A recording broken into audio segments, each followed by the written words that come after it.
নমস্কাৰ, সকলোকে স্বাগতম। মই শান্তিচাই শইকীয়া, যোৰহাটৰ ঢেকীয়াখোৱা গাঁৱৰ নিবাসী।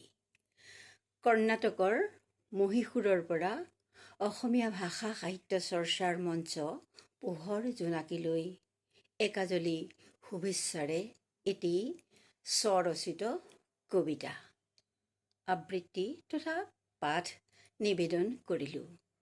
কবিতাৰ নাম অৰণ্যম অনুভৱ।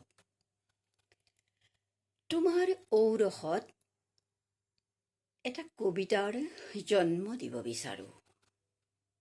শব্দৰ সমাহাৰত যি এজোপা গছ হ'ব পাৰে, গঢ়িব পাৰে ক্ৰমে এখন অৰণ্যৰ।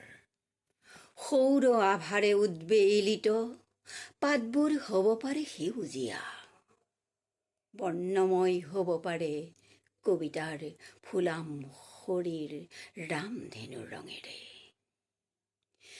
কবিতাৰ ধ্বনি ব্যঞ্জনাৰে প্ৰাণময় হ'ব পাৰে সেউজ পাহাৰ।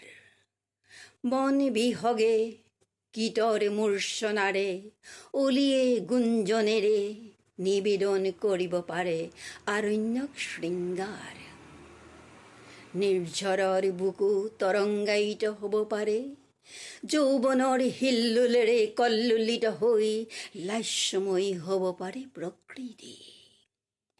সংগীত সংগত কৰি তবলা বজাব পাৰে অৰণ্যত বাঘে ঘোঙে একেলগে। কবিতাৰ গতিয়ে নদীৰ সতে মিলি চন্দৰ জখলাৰে বগাব পাৰে মোৰ বুকুৰ পাতকাই। ৰসৰ সিপাৰে খামুচিব পাৰে মোৰ উপলা নদীৰ উৰ্বৰা পাৰ। শিলে শিলে বিনিময় কৰিব পাৰে মনৰ অনেক গোপন কথা। মোক তেনে এটা কবিতাৰ জননী কৰা, শব্দেৰে ফুলাম কৰি দিয়া মোৰ বুকুৰ আচল। ৰসৰ নিজৰাৰে জীপাল কৰা মোৰ ভাৱৰ পলস। অলংকাৰেৰে সিঞ্জিত কৰা মনৰ গহন। চন্দায়িত কৰা মোৰ উজ্জ্বল যৌৱন।